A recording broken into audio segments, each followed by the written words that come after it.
terakhir. Dimas, Windy, Dian, ada apa? Ayah.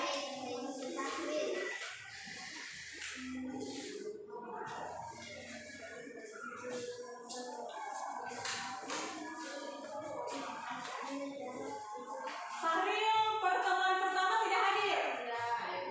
Jadi dia tidak dapat mengikuti pembelajaran pada pertemuan pertama. Berarti tugas pada pertemuan pertama tidak ada.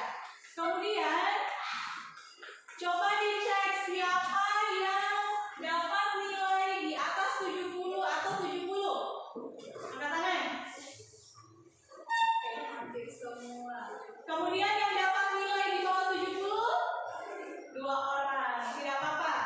Masih ada pertemuan ketiga dengan keempat untuk pembelajaran teks prosedur. Masih bisa kamu perbaiki nilaimu.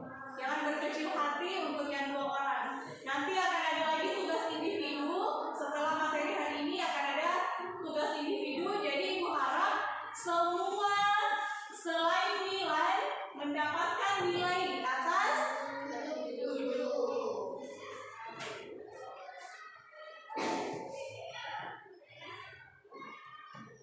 Baik, kita langsung masuk kepada materi. Di sini materi pertama, penggunaan bahasa dalam teks prosedur. Yang pertama ada penggunaan kalimat perintah.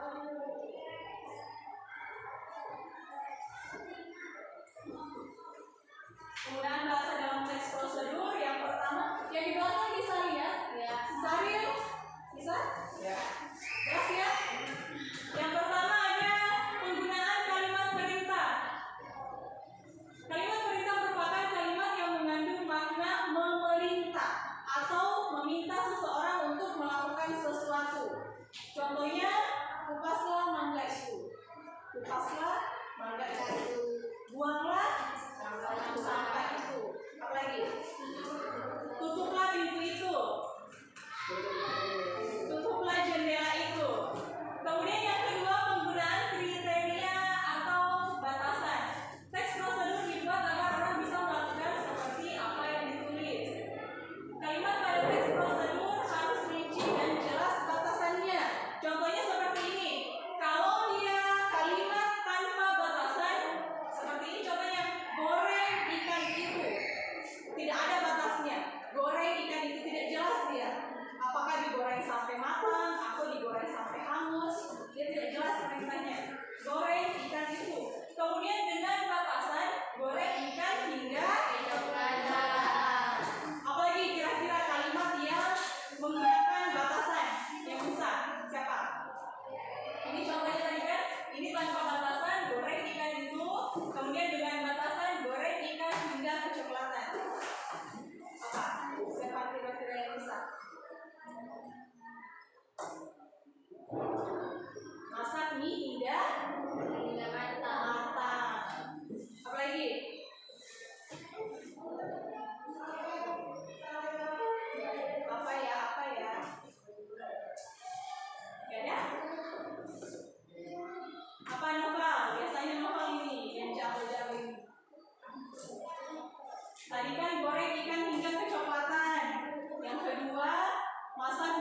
Gunakan keterangan akibat.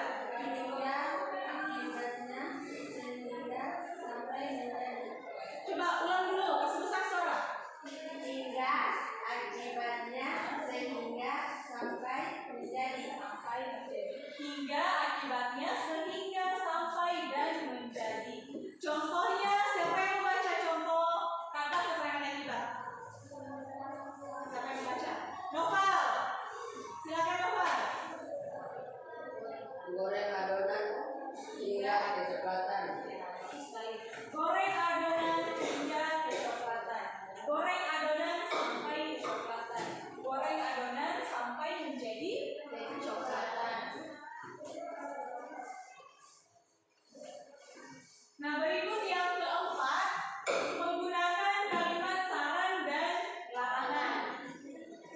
Kalimat saran menggunakan biasanya menggunakan kata seharusnya dan sebaiknya. Contoh, sebaiknya jangan minum teh itu. Ayo berikan lagi satu contoh kalimat saran. Siapa yang bisa? Menggunakan kata seharusnya dan sebaiknya.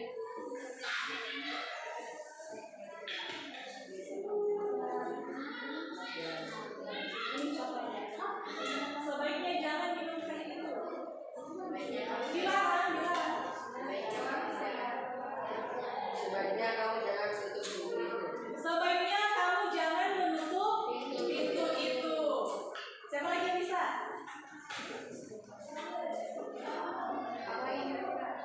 Coba menggunakan kata seharusnya.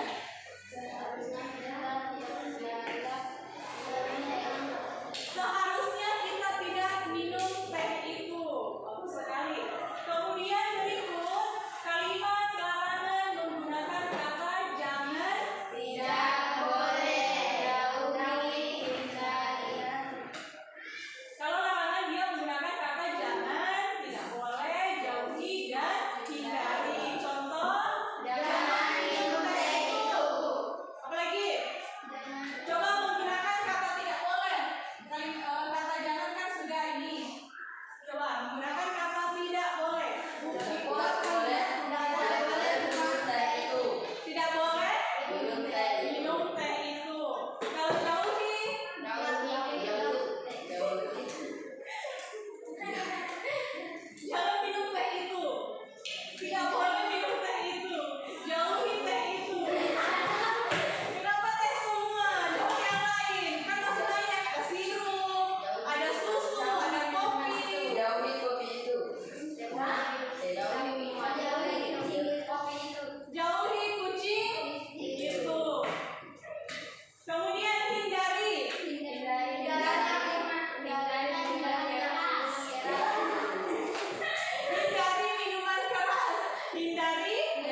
kemudian Kemudian kalau kata sekarang kalimatnya seperti apa? Kalau ini kan tadi kata kemungkinan, kalimatnya seperti ini. Kemudian angkat adonan. Kalau kata sekarang sekarang tuangkan